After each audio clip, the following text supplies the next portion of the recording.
정부는 5년마다 국민연금 재정 상황을 파악하고 운영 계획을 짜고 있죠. 올해가 4차 국민연금 종합 운영 계획을 마련해야 하는 해인데요. 오늘 국민연금 제도 개선을 위한 민간위원회가 연구 결과에 따른 공고안을 발표했습니다. 소득 대체율을 높이거나 재정 건전성 확보를 위해 보험료 인상을 권고했습니다.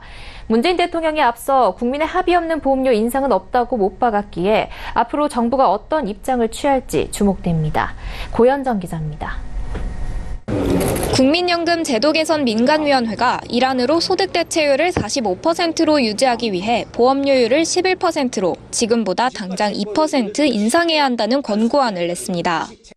소득 대체율이란 전체 연금 가입 기간 동안 자신의 평균 소득 대비 연금액 비율입니다. 2007년 2차 제도 개혁안 때는 2028년까지 매년 0.5%포인트씩 40%로 낮춘다고 발표한 바 있습니다. 하지만 2007년 정부안을 바꿔 올해 소득 대체율인 45%를 유지하기 위해 보험료 인상을 권고한 겁니다.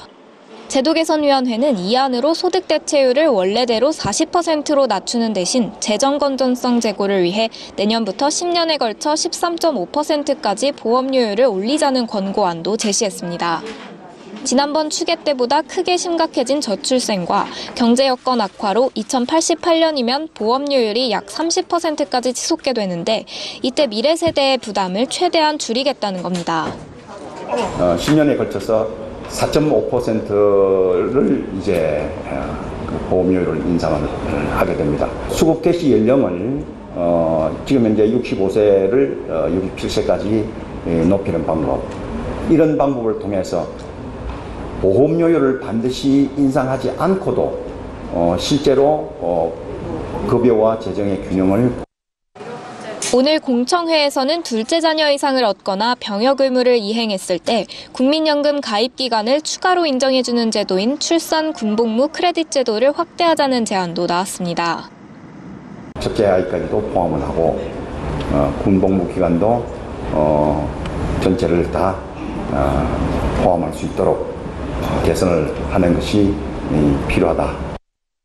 또 위원회는 현재 60세 미만으로 돼 있는 국민연금 가입 연령 제한을 65세 이전까지로 상향 조정할 것을 제안했고 최소 가입 기간은 현행 10년 그대로 유지하자는 의견을 냈습니다. 급여제도 개선에 관해서는 유족연금 지급률을 가입 기간에 따라 차등 적용하지 말고 60%로 일괄 확대하고 연금 가입자 이혼 시 배우자가 받는 연금인 분할연금의 최저 혼인 기간을 3년에서 1년으로 하는 등 수급 기준을 완화하는 조치도 필요하다고 제안했습니다. 한편 국민연금 재정추계위원회는 현행대로 갈 경우 2013년 3차 재정추계 당시보다 저출생과 경제성장률 악화로 기금이 소진되는 시점이 2057년으로 2년 앞당겨졌고 당해 12월 31일 기준 127조 원의 적자가 예상된다고 밝혔습니다. 문재인 대통령이 지난 13일 국민의 동의 없이 일방적으로 보험료 부담을 높이고 지급 시기를 늦추는 개편은 없다는 입장을 분명히 한 만큼 정부가 오는 9월 어떤 정부안을 마련해 사회적 합의를 이끌어낼지 이목이 집중되고 있습니다. 서울경제TV 고현정입니다.